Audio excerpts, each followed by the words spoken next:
तो दोस्तों आज का हमारा टॉपिक है अलंकार। तो सबसे पहले हम अलंकार का अर्थ समझ लेते हैं। तो अलंकार का अर्थ होता है सौंदर्य। जिस प्रकार आभूषण मनुष्य की सुंदरता को बढ़ाता है, उसी प्रकार जो अलंकार हैं वो काव्य की सुंदरता को बढ़ाते हैं।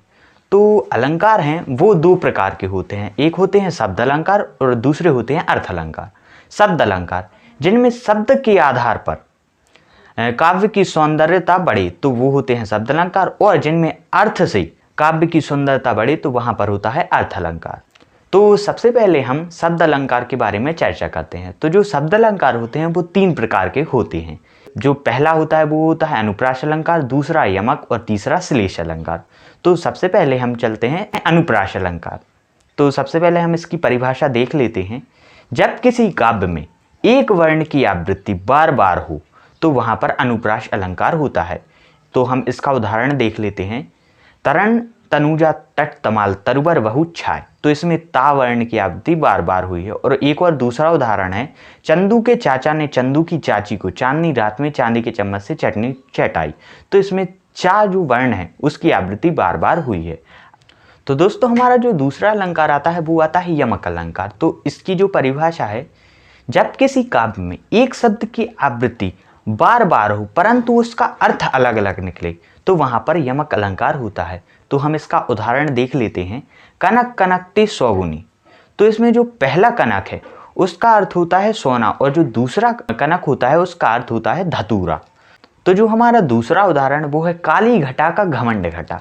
तो इसमें जो काली घटा है इसमें पहले वाले घटा को जो अर्थ है वो बादल से, और जो दूसरी जो घटा है उसका अर्थ घटने से है। तो ये हमारा यमक अलंकार का उदाहरण हो जाएगा। तो दोस्तों जो हमारा तीसरा अलंकार है वो आता है श्लेष अलंकार। तो जो श्लेष है उसका अर्थ होता है चिपकना। अर्थात जब किसी काव्य में एक शब्द की आवृत्ति बार बार हो परंतु उसका हर बार अर्थ अलग अलग निकले तो वहां पर श्लेष अलंकार हो जाता है। तो इसका हम उदाहरण देख लेते हैं। रहीमन पानी राखिए बिन पानी सब सून, पानी गए ना ऊबरे मोती मानस चून। तो इसमें जो पानी है उसका मोती के लिए अर्थ अलग निकलेगा, मानुष के लिए अलग है, और चून के लिए अलग अर्थ निकलेगा। तो दोस्तों अब हम देखते हैं अर्थ अलंकार। तो अर्थ अलंकार में हमारा सबसे पहला जो अलंकार है वो आता है उपमा अलंकार। तो इसकी सबसे सिंपल सी परिभाषा हम देख लेते हैं। जब एक वस्तु की तुलना उसके गुणधर्म या स्वरूप के आधार पर दिखाई जाती है तो वहां पर उपमा अलंकार होता है। जैसे कि हम उदाहरण देख लेते हैं, चांद सा मुखड़ा। इसमें चांद की तुलना चेहरे से की गई है। तो दोस्तों हमारा जो दूसरा अलंकार आता है वो आता है रूपक अलंकार।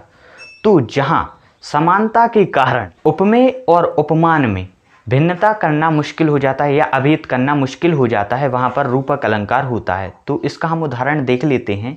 मैया मेरी मैं तो चंद खिलौना ले हूं। तो इसमें श्री कृष्ण चांद को ही खिलौना समझ लेते हैं। तो दोस्तों हमारा जो तीसरा अलंकार है वो आता है उत्प्रेक्षा अलंकार। तो इसकी हम परिभाषा देख लेते हैं।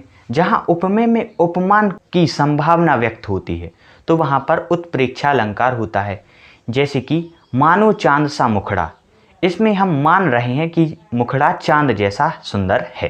तो दोस्तों हमारा जो चौथा अलंकार है वो आता है अतिशयोक्ति अलंकार। तो इसकी हम परिभाषा देख लेते हैं।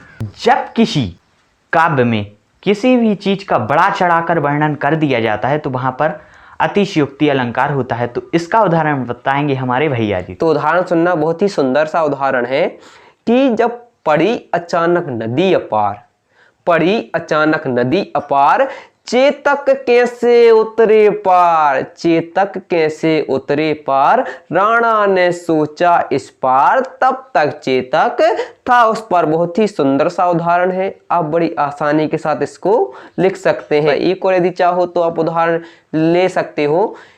हनुमान की पूंछ में लगना पाई आग, हनुमान की पूंछ में लगना पाई आग, लंका सारी जल गई, गए निशाचर भाग। आप सोचिए कि हनुमान जी की पूंछ में तो आग ही लग ही नहीं पाई और लंका उससे पहले ही जल गई। इस बात को हो सकता क्या? ऐसा नहीं हो सकता। यहाँ पर बात को बड़ा चढ़ाकर वर्णन किया गया है। ये था हमारा अतिशयोक्ति अलंकार।